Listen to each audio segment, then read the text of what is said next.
Last में कहाँ पर थे? हाँ, एक प्रश्न दिया था ना। ठीक है, बात करते हैं उसकी। एक प्रश्न दिया था जिसके अंदर जो है 4 की पावर कुछ थी और 9 की पावर कुछ थी, योग में था और आपको इकाई अंक बताना था। यही दिया था। कितना आया इकाई अंक? ये अच्छा, इतना ज़्यादा टाइम लगता है क्या उसमें? हाँ, नहीं, बात तो 1-2 मिनट का ही प्रश्न होगा, 1-2 मिनट लगेंगे नहीं। चलो आपके सामने करके दिखाते हैं ना। हाँ,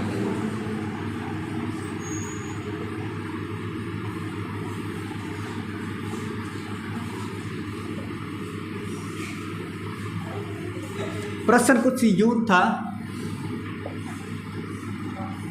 4 की पावर 1 प्लस 9 की पावर 2 प्लस 4 की पावर 3 प्लस 9 की पावर 4 प्लस 4 की पावर 5 प्लस 9 की पावर 6।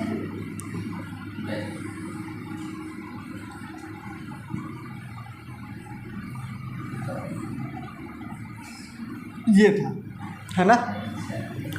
तो मैंने जब इससे पहले एक प्रश्न करवाया तो मैंने बताया कि इसमें 4 अलग कर लो और 9 जो है अलग कर लो। 4 की पावर 1 अलग करो, 4 की पावर 3 अलग करो, 4 की पावर 5 अलग करो। 4 की पावर अंतिम कहाँ तक है?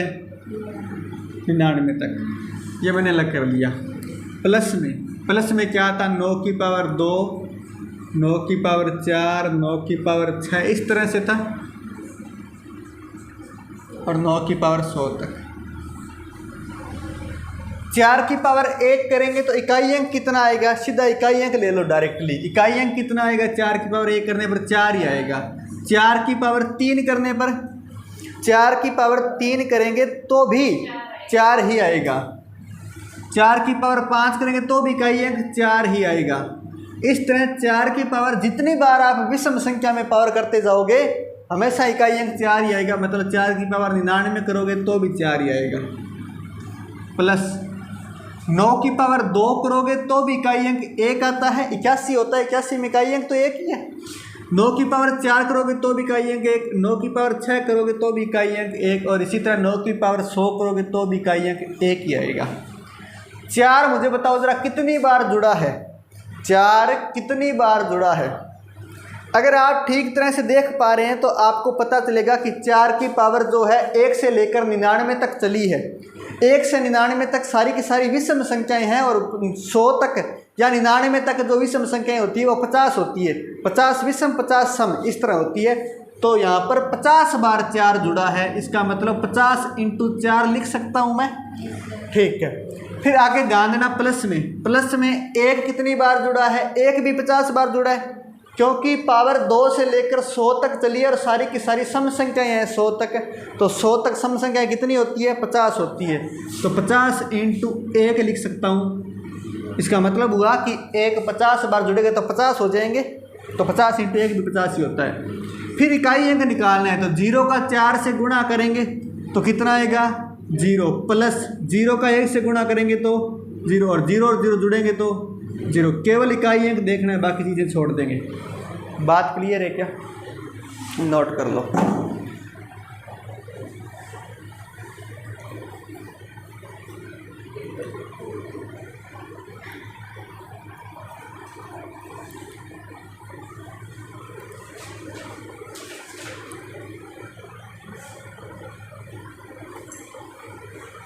हो गया क्या?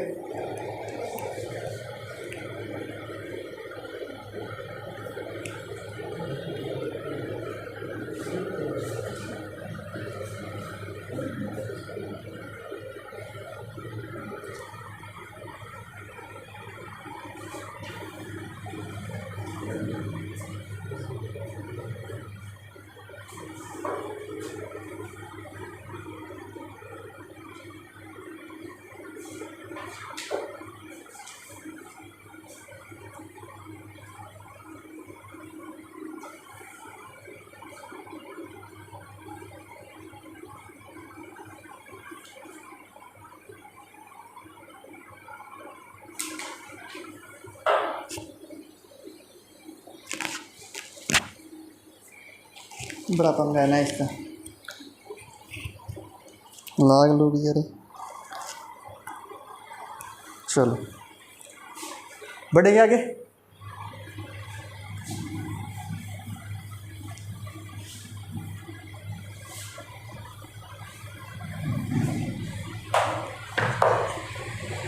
हेडिंग लगाओ परिमेय संख्या, रेशनल नंबर।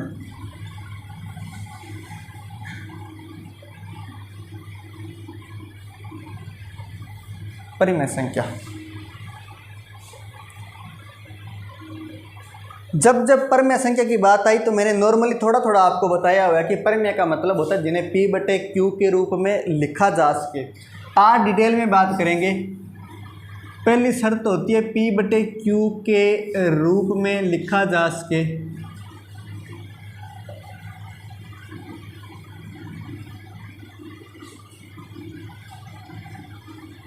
दूसरी शर्त होती है P व Q पूर्णांक हो, और तीसरी होती है Q does not equal to 0। Q 0 नहीं होना चाहिए, Q का मान 0 नहीं होना चाहिए, तब परिमेय संख्या कहलाती है।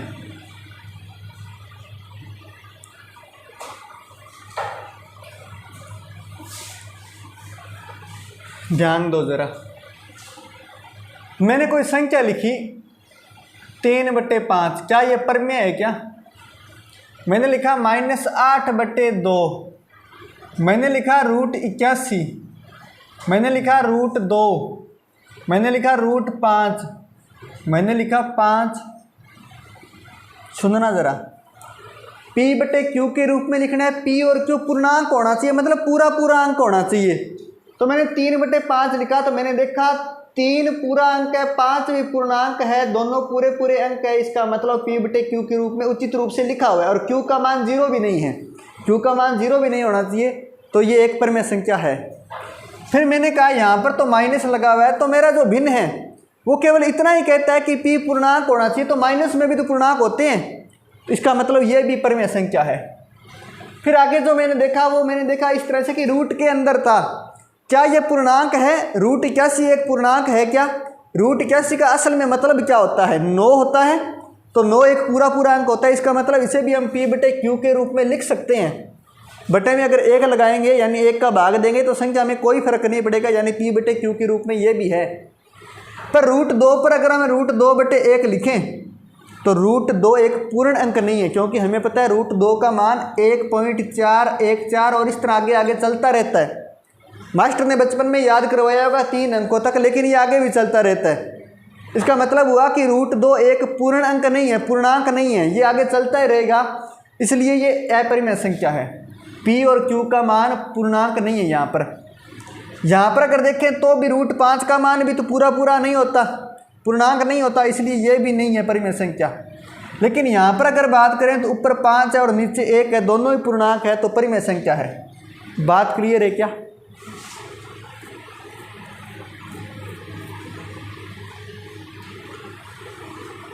चलो अभी ध्यान दो जरा, ये नोट कर लो और साथ साथ मुझे बताना जरा, क्या 22/7 परिमेय संख्या है क्या? 22/7 परिमेय संख्या है क्या? 22/7 परिमेय संख्या है क्या?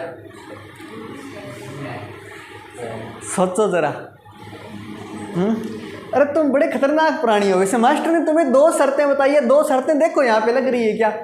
P/Q के रूप में लिखा हुआ है, बिल्कुल लिखा हुआ है। P और Q पूर्णांक है क्या? बिल्कुल, ये 22 है, ये 7 है, पूर्णांक है। Q का मान 0 नहीं है, बिल्कुल परिमेय संख्या है। 22/7 परिमेय संख्या है। परिमेय संख्या, बड़े सोचते हो तुम, गिराई में चले जाते हो। इसका मतलब मास्टर ने कुछ दिया है तो विशेष होगा, है ना, ये भाव मन में आया होगा। 22/7 परिमेय संख्या है, लेकिन विशेष तो आगे होगा, अभी नहीं होगा। हाँ, विशेष अभी होगा। अब बताओ क्या पाई परिमेय संख्या है क्या? अब बताओ क्या पाई परिमेय संख्या है क्या? पाई का मान ही तो होता है 22/7, होता कि नहीं होता? तो क्या पाई परिमेय संख्या है? हैं? ध्यान रखना, पाई कभी भी परिमेय संख्या नहीं होती है। क्यों नहीं होती है? अब रीजन सुनना। तुम्हें बचपन से लेकर आज तक मास्टर ने बताया जरूर है कि पाई का मान 22/7 होता है, मैं आज क्लियर कर दूं, पाई का मान कभी भी 22/7 नहीं होता। पाई का मान 3.14 समथिंग आगे चलता रहता है। अब आपको गुरुजी 22/7 का भी तो 3.14 समथिंग होता है, होता ज़रूर है, लेकिन जो पाई का मान होता है और जो 22/7 का जो मान होता है वो पॉइंट में 2-4 पॉइंट के बाद अलग होने लग जाता है। इसलिए कहते हैं कि जब गणनाओं में पाई के मान की ज़रूरत पड़ी तो हमने लगभग एक ऐसी वैल्यू सोची कि जो बराबर पाई के मान देश के बराबर के पाई के लगभग मान देश के, तो हमें मिला कि 22/7 एक ऐसी संख्या थी जो पाई का मान होता है एग्जैक्ट उसके आसपास वैल्यू दे रही थी। 22/7 का मान भी 3.14 समथिंग चलता रहता है और पाई का मान भी 3.14 समथिंग चलता रहता है, लेकिन 2-4 पॉइंट के बाद में, पॉइंट के 2-4 अंकों के बाद में पाई का मान अलग होने लग जाता है और इसका मान अलग होने लग जाता है। तो 22/7 जो मान देता है वही मान पाई का मान नहीं होता। ध्यान रखना, पाई का मान 3.14 समथिंग कुछ होता है, इसलिए पाई एक अपरिमेय संख्या है।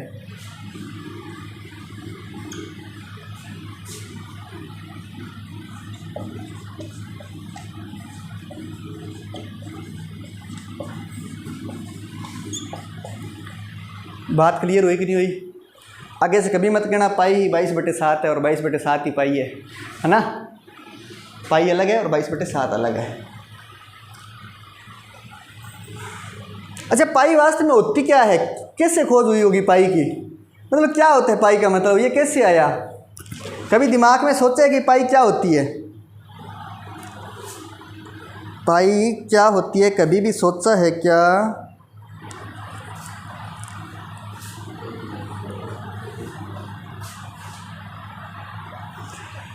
जब मैथमेटिशियन मैथ वगैरह कर रहे थे तो उन खतरनाक लोगों ने सोचा दिमाग के अंदर कि वृत्त की जो परिधि होती है और वृत्त का जो व्यास होता है उसका अनुपात हमेशा एक नियतांक होता है।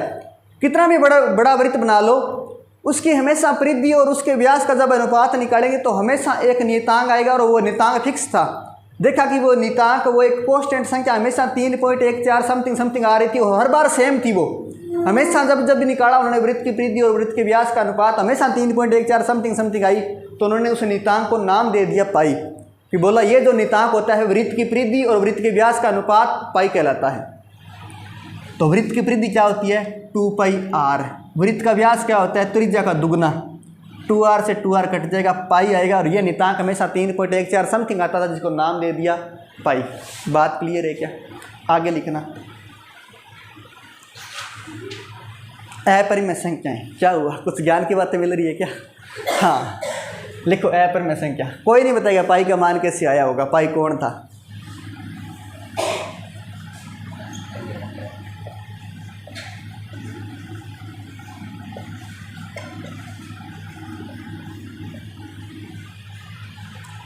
ये उस समय की बात है जब मैं शुरुआत में मैथ्स पढ़ाने ही स्टार्ट की थी और ऐसे संकट का सामना मुझे भी करना पड़ा। मतलब जैसे आप आज से पूछा गया कि पाई कैसे है, मुझे भी किसी ने पूछा।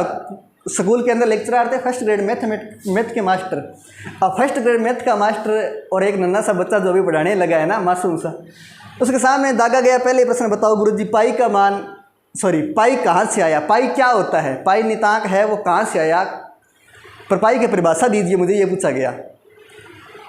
तो उस समय तक मुझे भी नहीं पता था। उसके बाद में थोड़ा मैंने रिसर्च की। उन्होंने कहा आप जाकर के देखना, उन्होंने बताया नहीं मुझे कि जाकर के देखना, आप मैथ के टीचर हैं तो आपको पता होना चाहिए, आप जाकर के देखना कि पाई क्या होती है, पाई कैसे आया। फिर उसके बाद में रिसर्च की तो पता चला कि हाँ वास्तव में पाई एक नियतांक होता है और वृत्त की परिधि और त्रिज्या का परिधि और व्यास का अनुपात पाई होता है।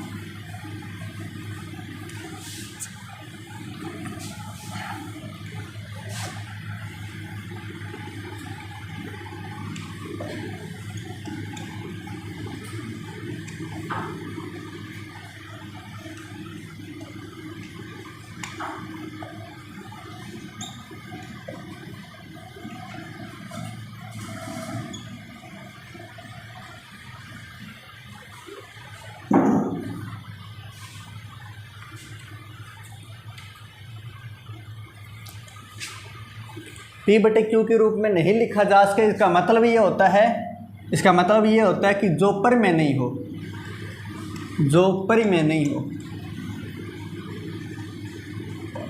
ब्रैकेट में ये भी लिख लेना, जो परिमेय नहीं हो वो अपरिमेय संख्याएं कहलाती है।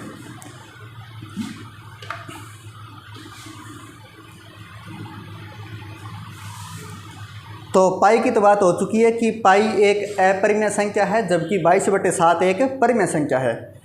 साथ में एक और लिख लो यहाँ पर, ई और फाई भी अपरिमेय संख्या है। ई और फाई भी अपरिमेय संख्या है। ई और फाई भी अपरिमेय संख्या है।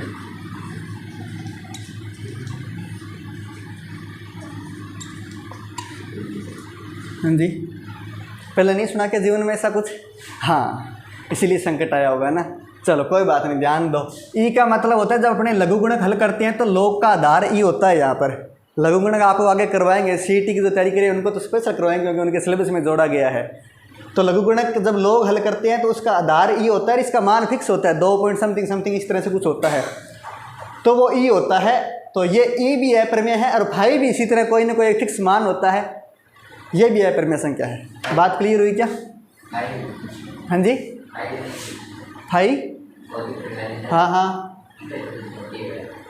क्वेश्चन होता है, नितांक होता है, इसका मान फिक्स होता है। जैसे पाई का मान फिक्स होता है, जैसे ई का मान फिक्स होता है, उसी तरह फाई का मान भी फिक्स होता है। ई तो अंग्रेजी में सुन रखा है, फाई कभी सुन रखा नहीं है ना, इसीलिए लगा क्या कुछ है ना, इसको फाई बोलते हैं ना, सीख लो आज के बाद, ठीक है। हाँ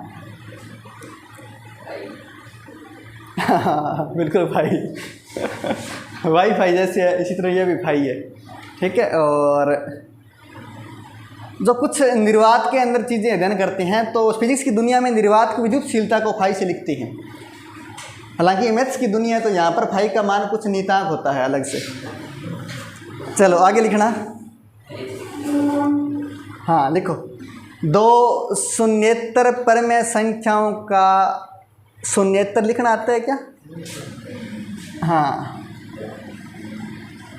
दो शून्येतर परमेय संख्याओं का योग, जोड़, घटाव,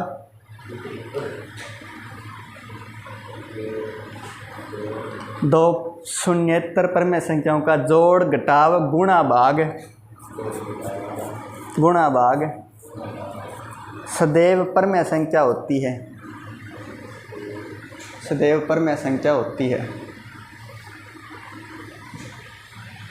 दो शून्येतर परमेय संख्याओं का जोड़, घटाव, गुणा भाग सदैव परमेय संख्या होती है। अब इसका मतलब क्या है थोड़ा समझना जरा। शून्येतर का मतलब होता है शून्य को छोड़ करके, शून्य के छोड़ करके कोई भी दो परमेय संख्या आप अगर लेंगे तो हमेशा उनका जोड़ करो, चाहे उन दो संख्याओं का गुणा करो, चाहे उन दो संख्याओं का भाग करो, चाहे उन दो संख्याओं का घटाव करो, हमेशा एक परमेय संख्या ही मिलेगी। इसका मतलब ये है। शून्य को छोड़कर क्यों बोला होगा? क्योंकि शून्य कई बार गड़बड़ कर देता है। जैसे मैंने एक संख्या 5 ली और एक 0 ली, अब मुझे इसका भाग करना है, 5 में 0 का मैंने भाग किया तो परमेय संख्या नहीं है। क्यों नहीं है? रीज़न ये है कि P/Q के रूप में तो मैंने लिख दिया, पर P/Q के रूप में लिखने के बाद हमें पता चला Q का मान तो 0 है, Q का मान 0 नहीं होना चाहिए, इसलिए अपरिमेय संख्या है। और 5 में 0 का भाग देकर कितना आएगा? अपनी सबसे बड़ी गलती यही है, 5 में 0 का भाग देने पर कभी भी 0 नहीं आता है। 5 में, हाँ सुनो, 5 में 0 का भाग देने पर 0, क्या मतलब है 0 का? अच्छा, कोई भाग देना होता है, उसका मतलब क्या होता है? मैं 5 में 0 का भाग दे रहा हूँ, इसका मतलब हुआ कि 0 को मैं 0 बार गुणा करूँ आपके हिसाब से, तो फिर भी 5 शेष बच गया। मुझे एक ऐसी संख्या से गुणा करना है कि 5 आ जाए, मुझे 0 से 0 को गुणा करूँगा तो 0 ही मिलेगा, 5 वापिस शेष बच गया। इसका मतलब मैं 1 से ट्राई करूँ, 1 से ट्राई करूँगा तो भी 0 ही आएगा, मैं 2 से करूँगा तो भी 0 ही आएगा, मैं 1000 से गुणा करूँगा तो भी 0 ही आएगा, मैं लाख से गुणा करूँगा तो भी 0 आएगा, मैं करोड़ से गुणा करूँगा तो भी 0 ही आएगा। इसका मतलब किसी भी संख्या के अगर बट्टे में 0 हो तो वो अनंत आता है, और इसको बोलते हैं अपरिभाषित। यानी हम ये तय भी नहीं कर पाए कि इसका मान कितना आएगा, अपरिभाषित बोलते हैं इसको। बात क्लियर हुई कि नहीं हुई? पर अपरिभाषित संख्याएं कभी भी परमेय संख्या नहीं होती, इसलिए कहते हैं Q का मान कभी 0 नहीं होना चाहिए। अब आप मान गए ना, आपको भाग नहीं आते, मान गए कि नहीं मान गए? चलो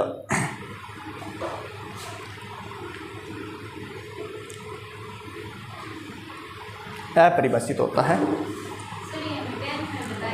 बताए थे क्या? हाँ, कहाँ पर? tan थीटा में। साइन थीटा में है ना। हाँ, मास्टर समझता है आपकी भावनाओं को, वहीं भी बताते हैं, और तो कहाँ बताए होंगे। हाँ, tan 90 का मान अनंत बताया होगा, है ना। tan 90 का मान अनंत, कोट 0 का मान अनंत। चलो,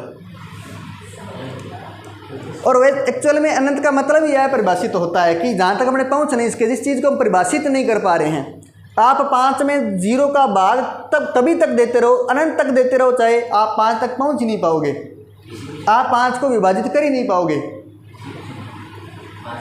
कोई भी संख्या हो चाहे, हाँ कोई भी संख्या हो, आप 12 में 0 का भाग दोगे तो भी हमेशा अपरिभाषित ही आएगा। आप किसी भी संख्या में 0 का भाग दोगे तो अपरिभाषित ही आता है हमेशा। इसका मतलब होता है कि हम कभी भी इसमें भाग दे ही नहीं पाएंगे, ये अनंत आएगा, ये अपरिभाषित है। और ये अपरिभाषित पद 7 होते हैं अलग अलग मैथ्स के दुनिया में, ये 7 अलग अलग पद होते हैं। जैसे आप 0 में अगर 0 का भाग दोगे, 0 में अगर 0 का भाग दोगे तो कितना आएगा आपके हिसाब से? तो 1 आना चाहिए।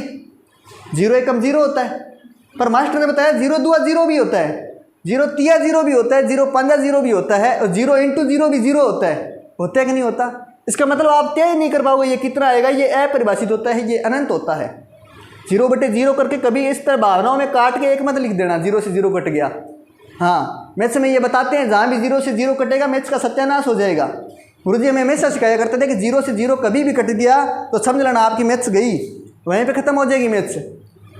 एक बार की बात बताऊँ आपको, एक इंजीनियर आए सर से मिलने और हमसे भी मुलाकात की। उन्होंने बताया कि मैं सिद्ध कर सकता हूँ कि 2 बराबर 3 होते हैं।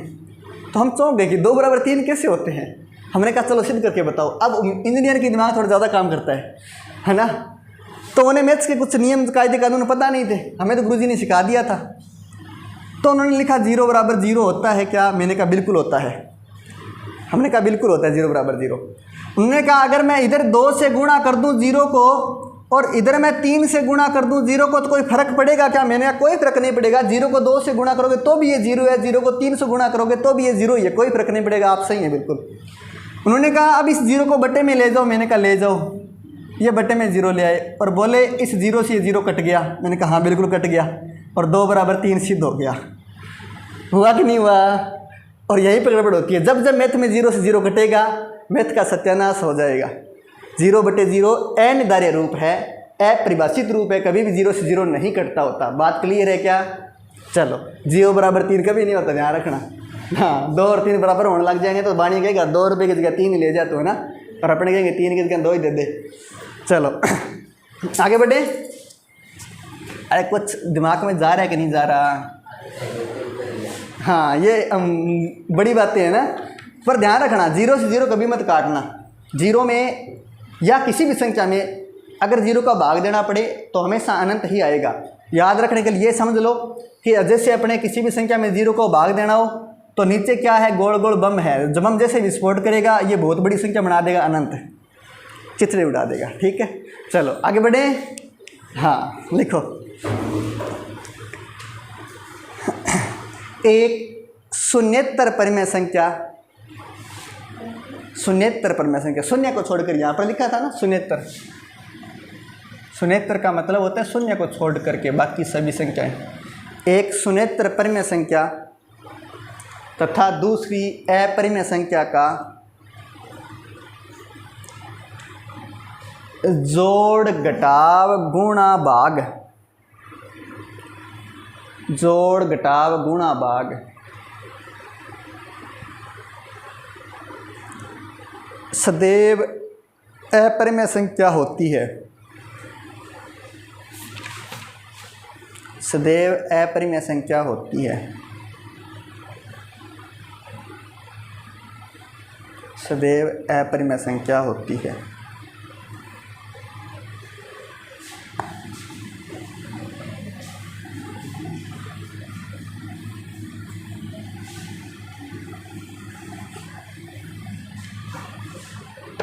तो मैंने लिखा है कि जो है 2 शून्येतर, एक तो परिमेय हो और एक अपरिमेय हो, एक परिमेय और एक अपरिमेय संख्या हो तो उनका जोड़ घटाव गुणा भाग हमेशा ही अपरिमेय ही होता है। जैसे एग्जाम्पल के रूप में अगर लेकर देख सकते हैं, मैंने एक 2 ले लिया, ये तो परिमेय संख्या है, लेकिन मुझे पता है √5 अपरिमेय संख्या है। एक परिमेय ले ली और एक अपरिमेय संख्या ले ली। तो इनका जब आप जोड़ घटाव गुणा भाग करेंगे, जोड़ का मतलब हुआ कि 2 के अंदर √5 जोड़ेंगे तो ये अपरिमेय संख्या ही आएगी। अपरिमेय क्यों आएगी? क्योंकि हमें पता है कि 2 के अंदर √5 जोड़ेंगे तो हमेशा एक दशमलव वाली संख्या मिलेगी।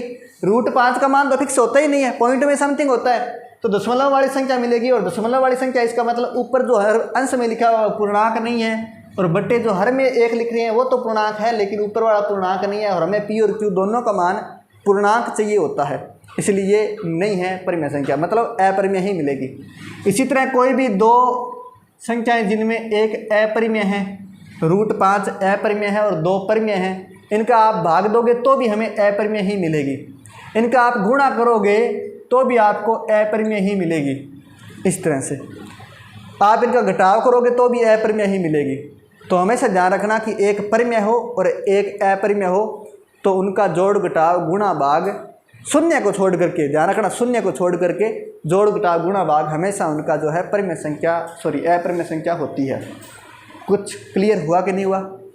चलो आगे लिखना। अरे तुम इसके लिए संघर्ष कर रहे हो कब से? हाँ लिखो। क्यों? बड़ी सिंपल चीज़ है। परिमेय अपरिमेय समझ आई कि नहीं आई ये बताओ पहले। परिमेय अपरिमेय समझ आई कि नहीं आई? परिमेय अपरिमेय भी नहीं आई? क्या बात है, चलो फिर तो दोबारा बताना पड़ेगा भी, है ना। ये वाली नहीं आती तो कोई बात नहीं थी, पर परिमेय अपरिमेय नहीं आई तो गड़बड़ है। हाँ चलो, मैंने परिमेय अपरिमेय में क्या बताया कि एक तो उसे P/Q के रूप में लिख सके, और दूसरा ये बताया P और Q पूर्णांक होना चाहिए। अब बताओ P और Q पूर्णांक का क्या मतलब है? पूरा पूरा अंक होना चाहिए, दशमलव में ना हो। तो मैंने लिखा जैसे √5/1 लिखा। मैं पूछ रहा हूँ क्या ये परिमेय है? तो आप कहोगे परिमेय नहीं है। क्यों नहीं है? क्योंकि √5 पूर्ण संख्या नहीं है। √5 जब भी रूट से बाहर आएगी तो पॉइंट में समथिंग आएगी। इसका मतलब ऊपर वाला पूर्णांक नहीं है, नीचे वाला एक ही पूर्णांक है। तो पूर्णांक नहीं है तो मतलब P/Q वाली शर्त पूरी नहीं हुई, यानी P/Q का मान पूर्णांक नहीं है तो परिमेय संख्या नहीं है। कुछ बात क्लियर हुई कि नहीं हुई? इसी तरह मैंने यहाँ पर बताया था कि जब 2 परिमेय संख्याएं हैं, एक परिमेय है और एक अपरिमेय है, उनको जोड़ेंगे या घटाव करेंगे, उनका गुणा करेंगे और भाग करेंगे तो भी एक अपरिमेय ही मिलेगी। चलो आगे लिखना। 2 अपरिमेय संख्याओं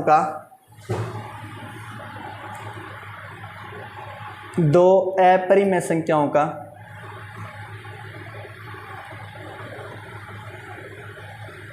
जोड़ घटाव गुणा भाग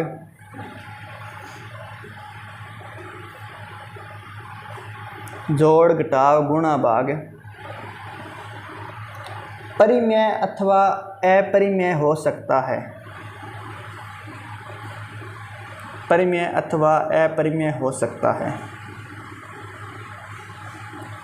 परिमेय अथवा अपरिमेय हो सकता है।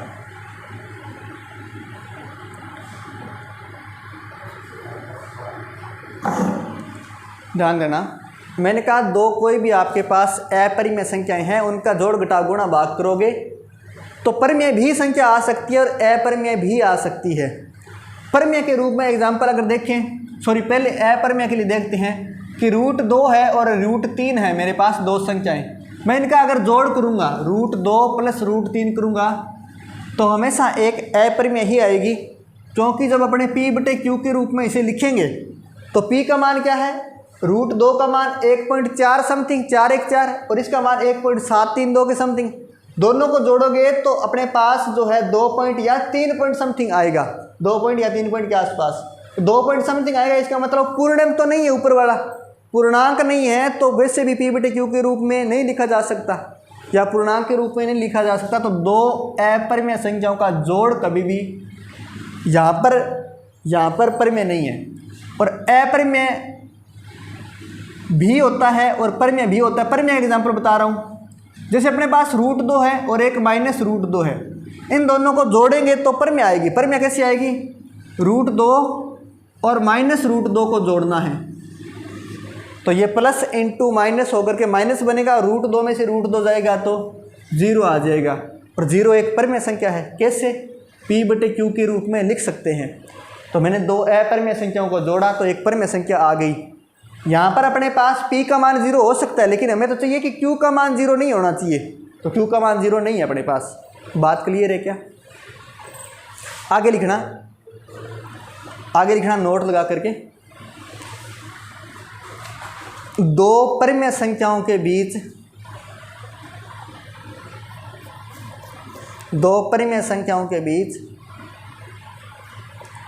अनंत परिमेय संख्याएं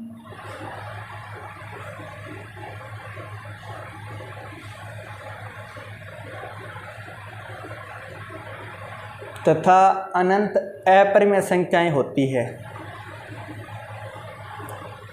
अनंत अपरिमेय संख्याएं होती है।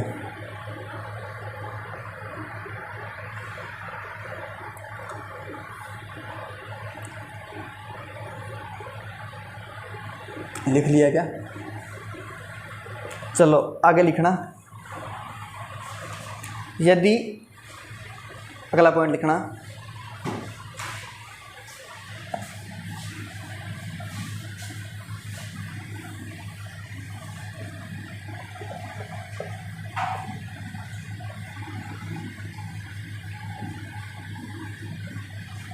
यदि a व b दो परिमेय संख्याएं हैं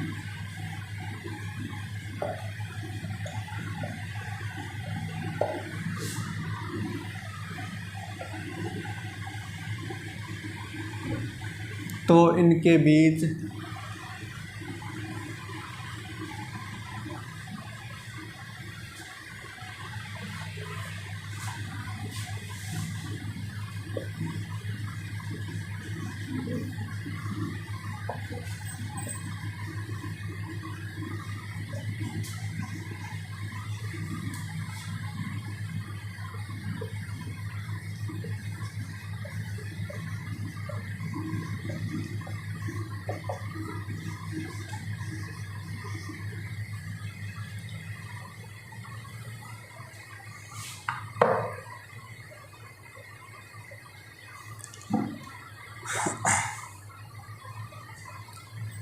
अगर आपको कोई भी दो परिमेय संख्याएं दी गई हो और आपको पूछे कि बताओ इनके बीच में कोई भी एक परिमेय संख्या बताओ, तो आप उन दोनों को जोड़ करके 2 का भाग दे दोगे तो उनके बीच में एक परिमेय संख्या मिल जाएगी।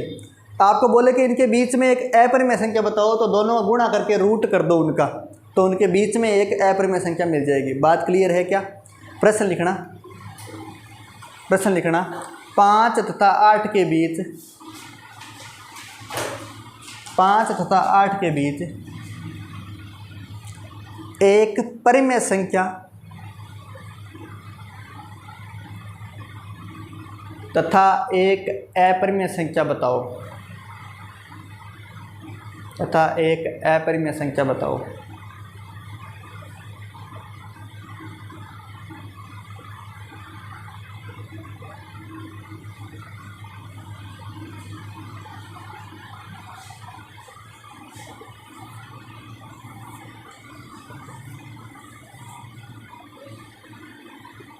5 और 8 के बीच एक परिमेय और एक अपरिमेय बताओ।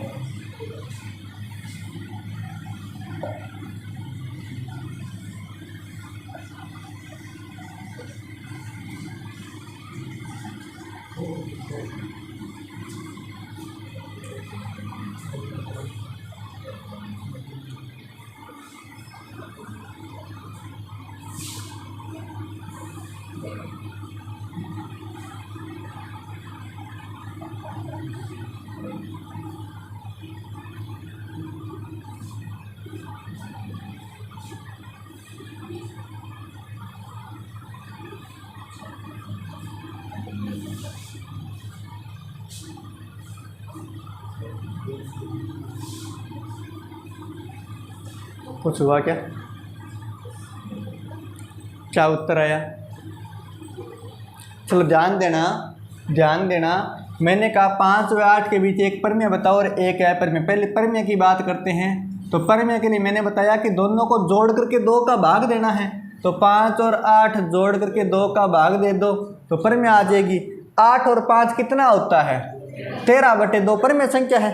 फिर बात करते हैं अपरिमेय की बात करते हैं। मैंने कहा दोनों का गुणा करके रूट कर दो। तो ध्यान देना यहाँ पर 5 तो ठीक है, पर 8 2 × 2 होता है। 2 होता है तो 1 2 बार आ जाएगा इस जोड़े से, तो 1 2 बार आ गया, और 5 × 2 अंदर कितना हो जाएगा 10। तो ये एक अपरिमेय संख्या है। रूट के अंदर 10 कभी बार नहीं आता, इसलिए ये एक अपरिमेय संख्या है। तो अपरिमेय संख्या आ गई। बात क्लियर है क्या?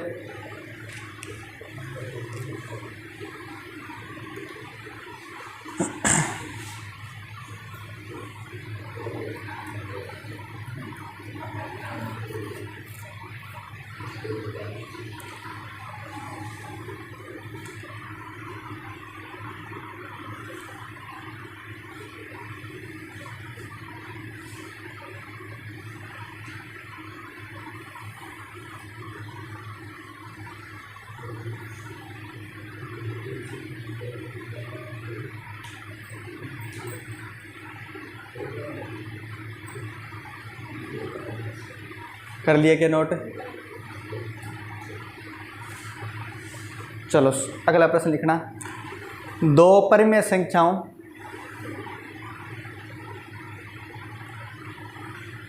तीन बटे 5 तथा 4/5 के बीच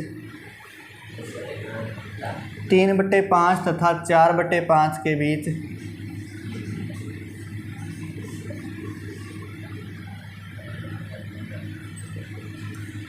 एक परिमेय तथा एक अपरिमेय संख्या बताओ। एक परिमेय तथा एक अपरिमेय संख्या बताओ।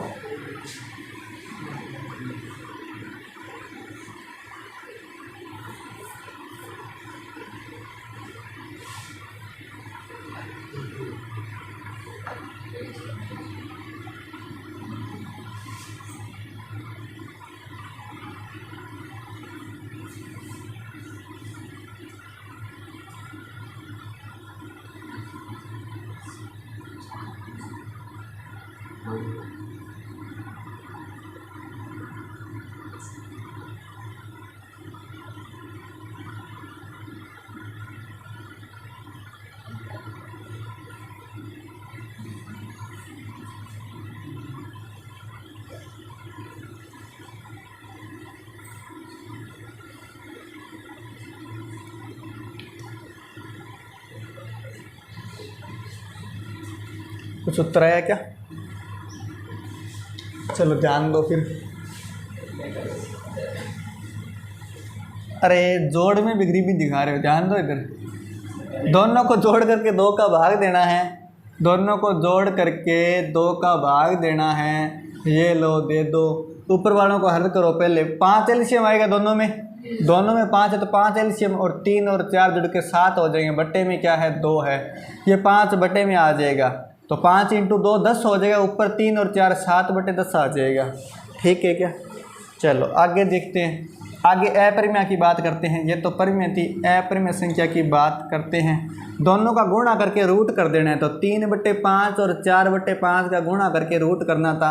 4 × 12, 5 × 5 25, 12/25 आ जाएगा।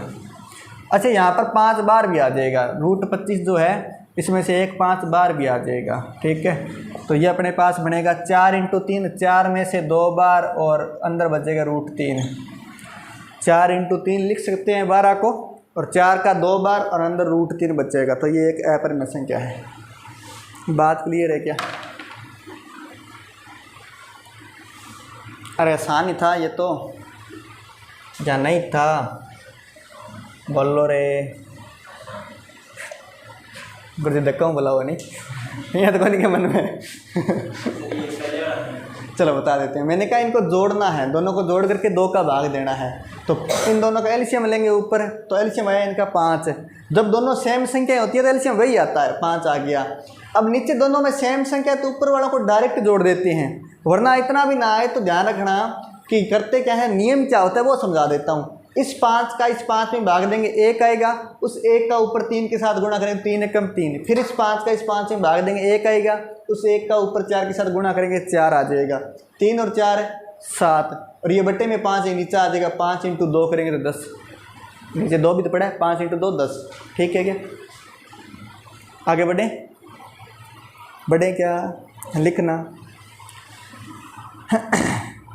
एक परिमेय संख्या का, आज आपके चेहरों की यहाँ होश उड़े हुए हैं ना, कुछ अजब अजब चीज़ें चल रही है क्या? हाँ हैं? हाँ, बचपन में ऐसी चीज़ों का कभी सामना नहीं किया ना, मुझे लगता है। हाँ, इसीलिए ना पहली बार इन चीज़ों से मुलाकात हुई है। कोई बात नहीं, अबे पढ़ लो, बचपन में नहीं पढ़ा तो क्या हुआ, बचपन गुजर गया, वरना इस तरह रहेंगे तो बुढ़ापा भी गुजर जाएगा कुछ दिनों बाद। हैं, लिखो। हाँ, एक परिमेय संख्या का दशमलव प्रसार, ये मैं आपसे पूछना चाहूँगा, एक परिमेय संख्या का दशमलव प्रसार क्या होता है, बता दो मुझे जल्दी से। मैंने आपको करवाया हुआ ये सब कुछ। मैंने जब आपको दशमलव प्रसार वगैरह करवाया था तो मैंने बताया था कि कौन कौन सी संख्याएं परिमेय होती है और कौन सी अपरिमेय होती है। करवाए होगे? क्या बात है। अच्छा, कॉपी है क्या आपके पास जिसमें आप रोज़ाना लिखते हो मैथ्स का? हैं, चलो कॉपी दिखाओ अपनी, दिखाना।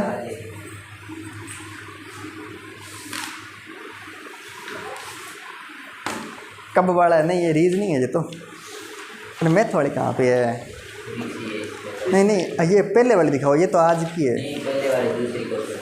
क्या बात है, इसमें सारी है क्या? हाँ, निकालना। जो अपने 2-3 दिन पहले की नंबर सिस्टम की क्लास थी, 2 दिन पहले की, वो निकालो।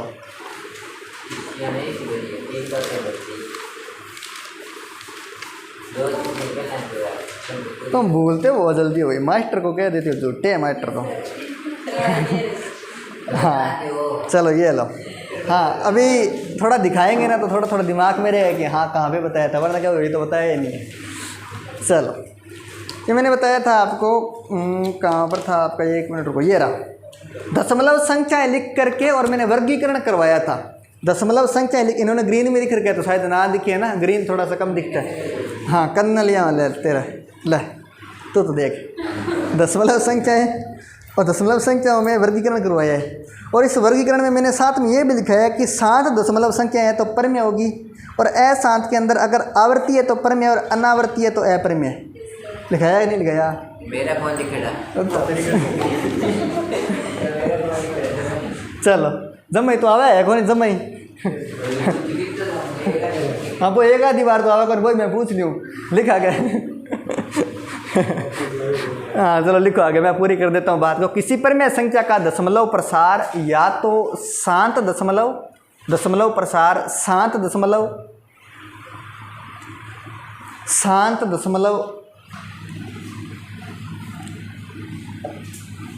अथवा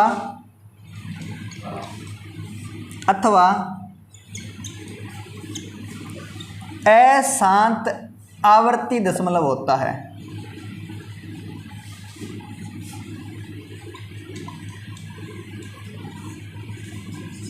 अशांत आवर्ती दशमलव होता है।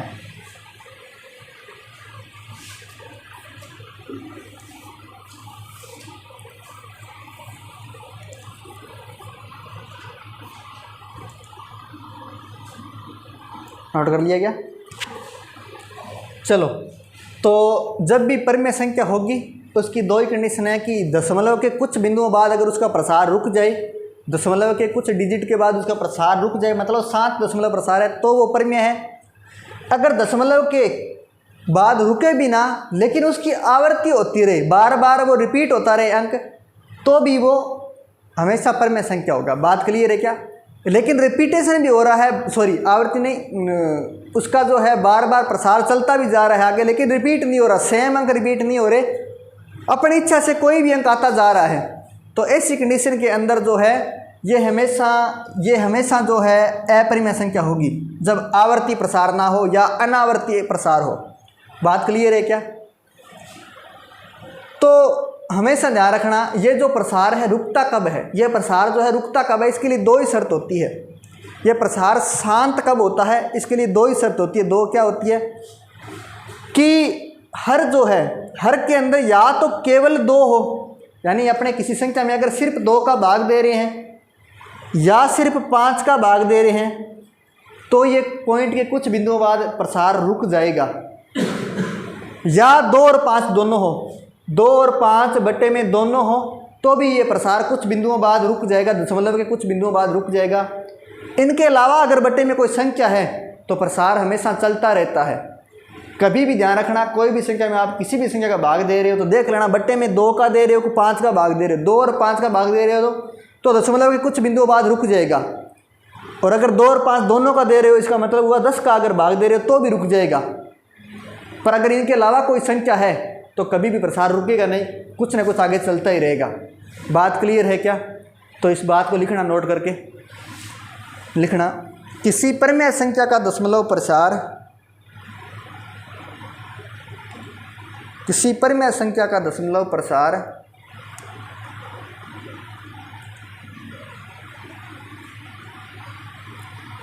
शांत होगा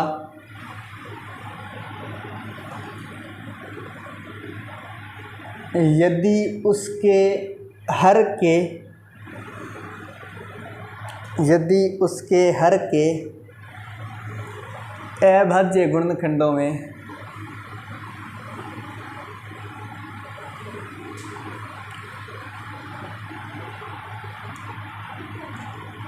केवल 2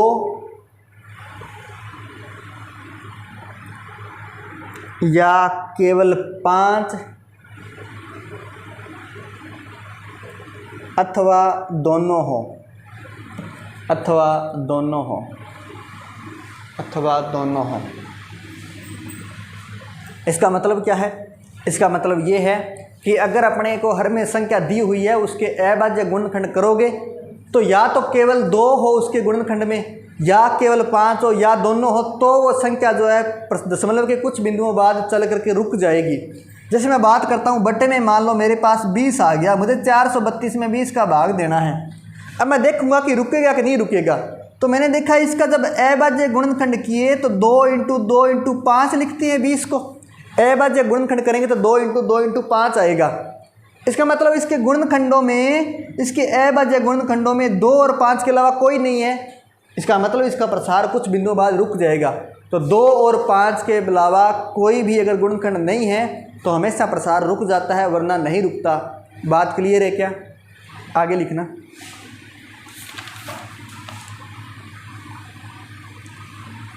प्रश्न है मेरा,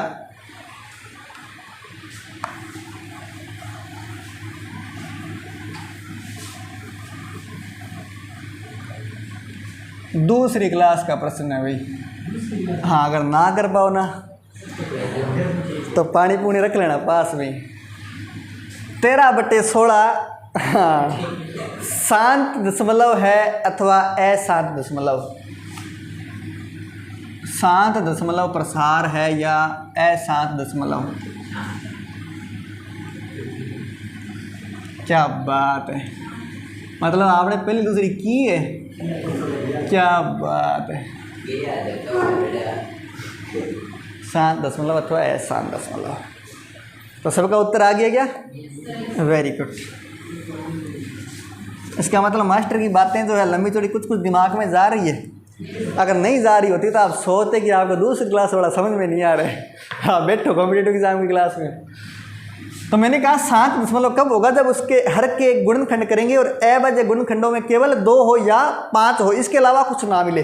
तो 16 के अगर गुणनखंड करके देखें तो देखा मैंने 2 × 2 × 2 × 2 16 होता है, यानी 2 के अलावा इसका गुणनखंड में कोई और संख्या है नहीं, तो ये एक शांत दशमलव प्रसार होगा।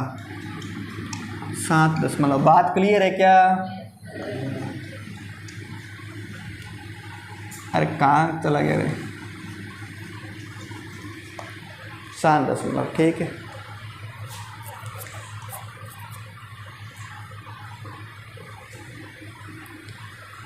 लिखना 23/36, 23/36, 23/36।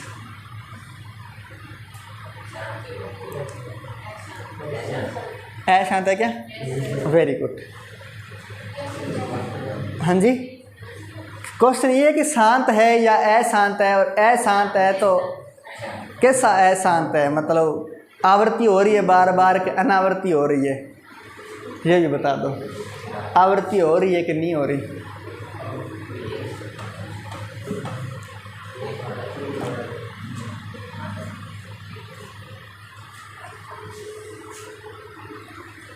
चलो ध्यान देना। अगर 3 का भाग दे रहे हो ना बटे में तो आवृत्ति होती है। तो हमारे पास जो संख्या दी गई थी वो क्या थी, 23 बटे में 36 थी, और 36 के अगर गुणनखंड करें तो क्या आएंगे, यही आएगा। ठीक है, 9 × 4 36 हो गया। तो आपने देखा कि इसके गुणनखंडों में 2 और 3 के अलावा 2 और 2 के अलावा 3 भी है। 3 है, इसका मतलब होगा तो अशांत होगा। पर 3 आ गया, इसका मतलब बट्टे में 3 आ गया, इसका मतलब हुआ कि हमें 3 का भी भाग देना पड़ेगा, और 3 का भाग जब देते हैं तो हमेशा 0.333 इस तरह से चलता रहता है। मतलब ये आवर्ती प्रसार होगा, अशांत आवृत्ति, अशांत आवृत्ति।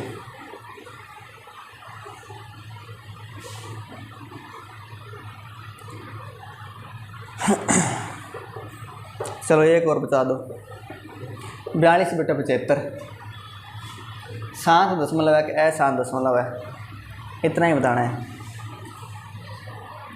शांत है कि अशांत,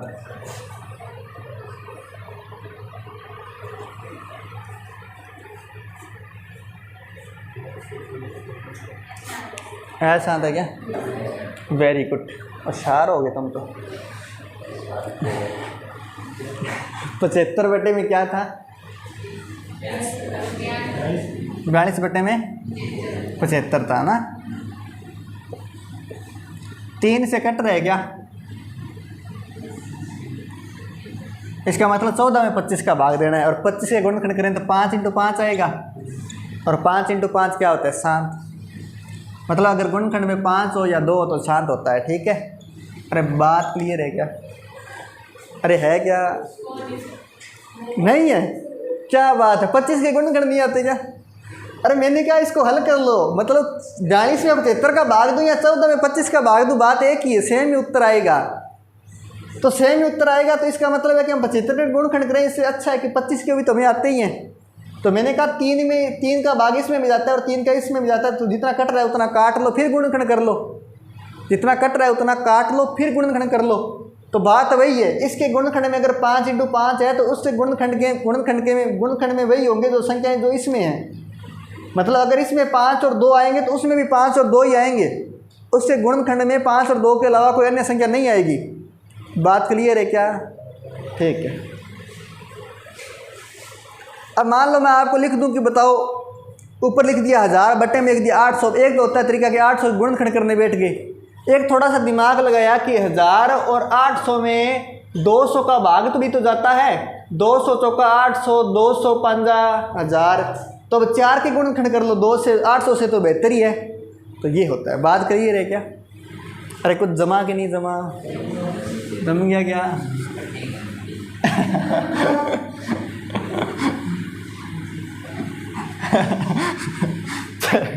उसमें एक बटन होता है साइड में, वो चालू करते भी पटीजिए को। ठीक है, लिखना आगे। हाँ, एक प्रश्न लिखो, √1452 बटे में 1872।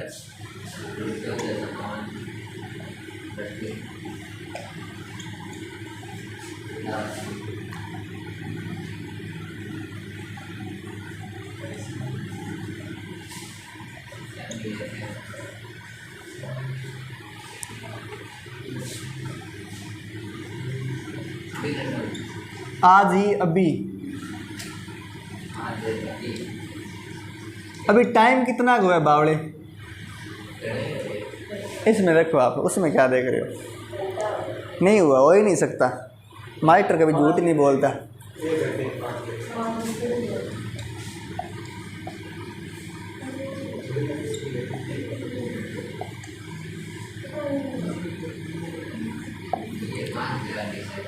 चलो हैं, ट्राई, यहीं से मिला है। बताना है कि ये परिमेय संख्या है कि अपरिमेय प्राकृतिक पूर्णांक है। ठीक है, चेक करो, चेक करो जरा, चेक करो। परिमेय के लिए क्या चेक करते हैं पता है? ये कुछ दिमाग में बातें याद है कि भूल गए सारी, कि हमें देख करना होता है P/Q, और P पूर्णांक होना चाहिए, Q भी पूर्णांक होना चाहिए। Q तो पूर्णांक है, 1872 तो एक पूर्णांक संख्या है, लेकिन चेक करो क्या वो है क्या? उसके लिए क्या चेक करेंगे? उसके पे सबसे पहले अभाज्य गुणनखंड करेंगे। अभाज्य गुणनखंड के अंदर जितने भी गुणनखंड बने वो सारे के सारे जोड़े के रूप में है, तो हमें पता है वो रूट से बाहर आ जाएंगे। अगर जोड़े के रूप में नहीं है तो रूट से बाहर नहीं आएंगे, इसका मतलब वो हमेशा अपरिमेय होगी। चेक करो जल्दी।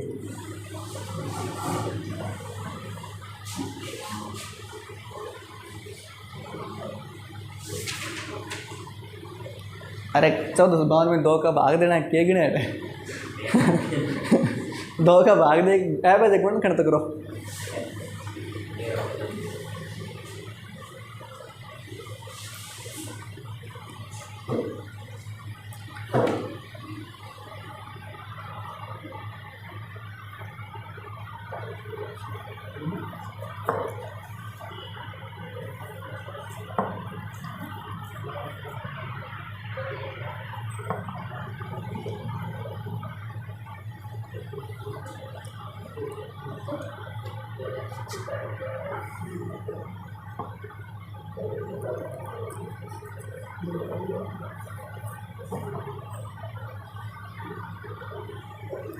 चलो भाई, कुछ हुआ क्या? गुणनखंड कर लिए होंगे अब तक तो। 1452 के गुणनखंड करके देखो, सबसे पहले 2 का भाग देंगे, 2 का भाग देंगे तो 7 बार जाएगा, 2 बार जाएगा, 6 बार जाएगा, फिर 2 का देंगे 3 6 3, फिर 3 का जाएगा 1 2 1 11 का जाएगा, ऐसे किए होंगे। चलो 2 इंटू 2 इंटू हमें पता है 3 इंटू 11 इंटू 11 आया है। अब ये रूट से दोबारा आ नहीं सकता। रीज़न ये है कि इसमें 2 2 तो 2 बार है, 11 भी 2 बार है, लेकिन 3 2 बार नहीं है। और जिसमें 3 2 बार नहीं है इसका मतलब रूट के अंदर 3 तो रहेगा कम से कम। तो अपरिमेय संख्या है क्योंकि ये रूट से बाहर नहीं आ पाएगा। अपरिमेय संख्या है। बात क्लियर है क्या? तो टिक कर लो 2 नंबर ऑप्शन पर। इस तरह से भी प्रश्न बन सकता है आपके एग्जाम में। कुछ जमा कि नहीं जमा लिखो।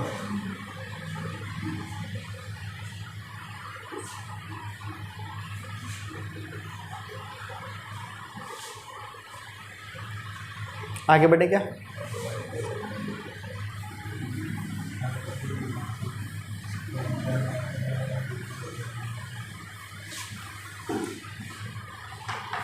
हेडिंग लगाओ घातांक नियम।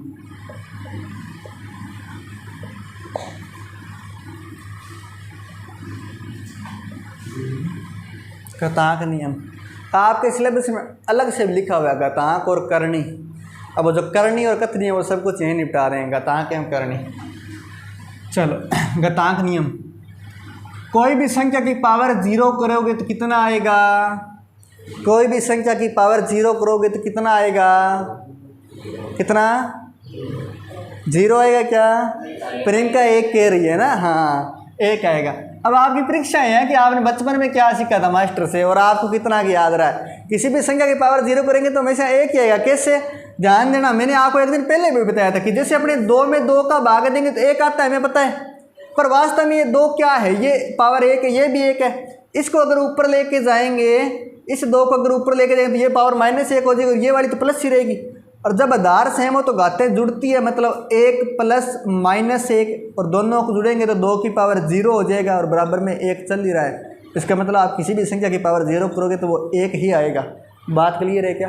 तो 1 की पावर 0 यानी किसी भी संख्या की पावर कभी भी 0 करो तो हमेशा ध्यान रखना 1 ही आएगा।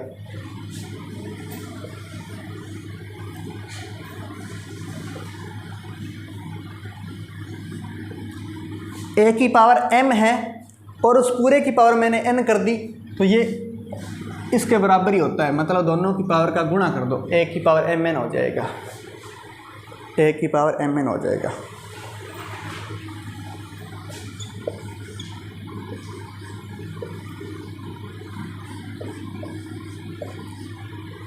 अगर आधार सेम हो और घातें अलग अलग हो तो हमेशा घातें जुड़ जाती है, हमेशा घातें जुड़ जाती है। बात क्लियर है क्या?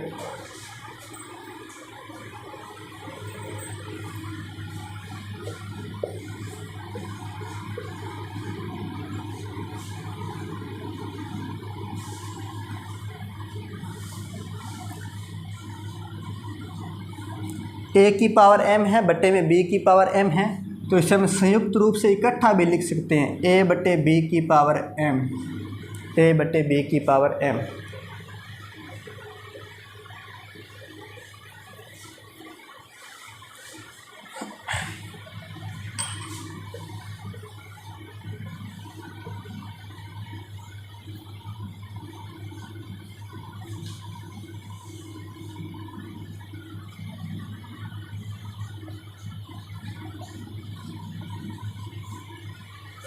गुणा में दोनों की पावर अलग अलग m m है, तो इकट्ठा भी लिख सकते हैं a इंटू बी की power m m। A b की पावर m भी बोल सकते हैं डायरेक्ट सीधा भी।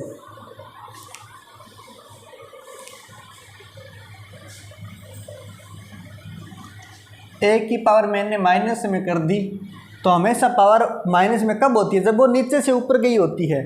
तो इसका मतलब अगर हमें प्लस में करना हो तो ये नीचे वापस आ जाएगा, इसे प्लस में करना हो तो नीचे वापस आ जाएगा।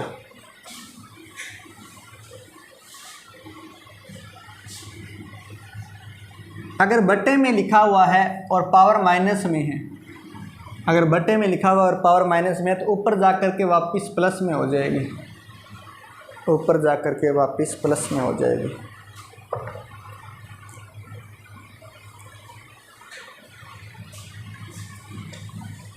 अगर a की पावर x बराबर m है, a की पावर x बराबर m, अरे सुनो तो सही क्या यार a की पावर x बराबर m, मतलब मास्टर ने बोला a की पावर x बराबर m है, तो इन्हें नहीं पता क्या बोला है, बस हमें ये छाप लेना है तुरंत प्रभाव से कि हाँ a की पावर x बराबर m है तो है ना। चलो, तो इसका मतलब क्या होता है कि उधर जो भी पावर है वो अगर इधर शिफ्ट होगी तो उल्टी हो जाएगी, उधर जो भी पावर है इधर शिफ्ट होगी तो उल्टी होगी। इसका एग्जांपल देता हूँ, सुन लेना ज़रा। अपने कई बार ऐसा पढ़ते हैं कि x स्क्वायर बराबर 4 है, उधर से स्क्वायर हटाएंगे तो इधर आकर के रूट लग जाएगा, ऐसा कभी पढ़ा है क्या? तो रूट का मतलब क्या होता है? वास्तव में रूट का मतलब होता है पावर 1/2, रूट का मतलब होता है 1/2। तो उधर पावर जो 2 थी इधर आकर के उल्टी हो गई, 1/2 होगी। इसी तरह अगर उधर x है तो इधर आकर उल्टी हो जाएगी, 1/x हो जाएगी। बात क्लियर है क्या?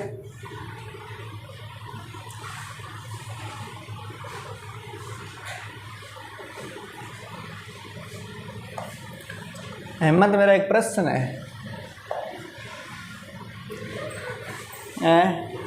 चलो, मेरा प्रश्न है आपसे कि a की पावर 2x बराबर 1 की पावर 8 हो तो x का मान बता दो, x का मान बता दो जल्दी से।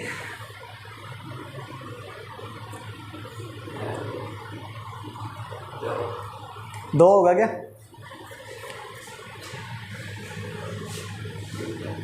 Very good, super. अच्छा अहमद, 1 की पावर 1 कितना होता है? 1 की पावर 1 कितना होता है? अरे ये पढ़ा है, यहाँ लिखा हुआ है नहीं ये रहा उधर कुछ नहीं है, मोम आया उधर, इधर ध्यान दो। 1 की पावर 1 1 होगा क्या? हनुमान 2 होगा? क्या बात, अरे बड़े खतरनाक लोग हो यार तुम वास्तव में सच में तूने पहली दूसरी की है क्या? चलो कोई बात नहीं ना, दोबारा करना वापस से काल पहली लगी वापस। 1 की पावर 1 है, इसका मतलब 1 ही होगा। अरे 2 की पावर 1 करते हैं 2 ही होता है, तो 1 की पावर 1 करेंगे तो यही होगा। ठीक है क्या? 1 बोल रहे थे आप। चलो यहाँ पर ध्यान दो, दोनों साइड जब 2 संख्याएं लिखी हो और उनके आधार बराबर हो, 2 संख्याएं लिखी और उनके आधार बराबर हो, इसका मतलब क्या होता है? इसका मतलब है कि उनकी पावर भी बराबर होगी, तभी ये संख्या बराबर कहला पाएगी, क्योंकि बीच में बराबर का चिन्ह लगा है तो इनकी पावर भी बराबर होगी, यानी 2x बराबर 8 होगा। और कई मास्टर ऐसा भी बताते हैं कि a से a कट गया, हालांकि ऐसा दुनिया में कोई रूल है नहीं कि a से a कट जाए। ठीक है क्या? हाँ चलो, x बराबर 8/2, 2 जो गुणा में इधर भाग में आ जाएगा, x का मान कितना आ जाएगा? 4। ठीक है? अरे ठीक है क्या? हाँ थोड़ी देर रुक के बोलते हो ना, मतलब मास्टर जब तक रागली ना काटे चंगी तरह इतना आप बोलना पड़े नहीं। चलो ठीक है, आज के लिए इतना ही, बाकी पढ़ेंगे नेक्स्ट क्लास में। धन्यवाद।